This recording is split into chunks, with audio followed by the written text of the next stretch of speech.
ертеде бір жабайы ағаш болыпты. Ол ағашта жалғыз бір алма қалып қалыпты. Ол алманы біздің орман жануарларының ішінен қоян келіп көріп қалады екен байқап.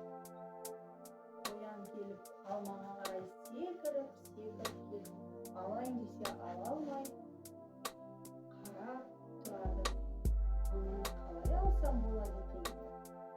Сол кезде ағаштың басында отырған қарға қоянға айтады: «Қоян, саған көмек керек пе? Сен не істеп мені ала алмай жатырсың?» деп сұрайды. Сол кезде қоян: «Иә, қарға, мен ағаштың басындағы алманы алайын десем ала алмай жатырмын. Мүмкін сен маған көмектесерсің?» деп айтады. Сол кезде қарға: «Жарайды қоян, мен саған алманы алуға көмектесейін» деп қарға қанатымен ұшып келіп алманы үзіп алады. Сол кезде қоянға қарай келе жатқан кезде алма жерге түсіп қалады екен. Алма жерге түсіп қалған соң алманы бірде кірпі тосып алып өзінің үйіне қарай жөнеле кетеді. Қоян мен қарға сол кезде таң қалып: «Алма қалай жүріп бара жатыр? Бұл жер бетінде жорғалап бара жатқан бізге не болды екен?» деп қарап тұрады. Сол кезде басын өзінің жаңағы кезде балалар кірпі тікендерінің арасынан басын шығарған кезде қоян мен қарға бұл алманы, яғни кірпі тосып алғанын байқап қояды. Сол жерде үшеуі алмаға таласа бастайды.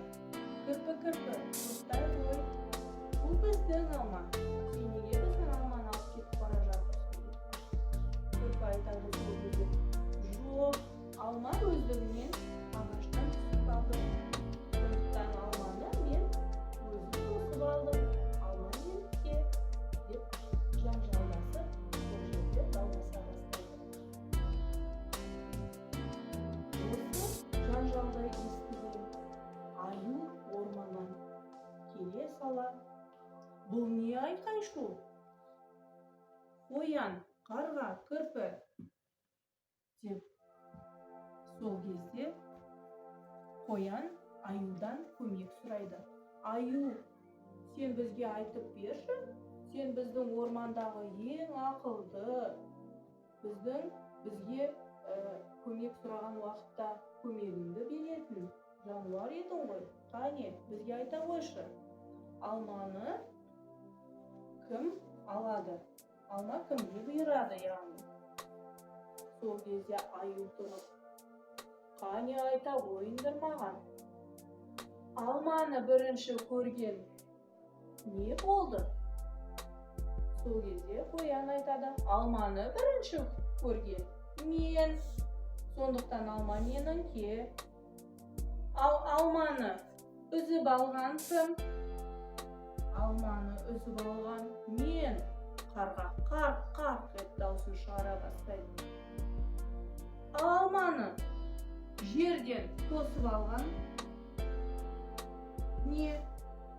Ол кезде кірпі өзі жауап береді: «Алманы мен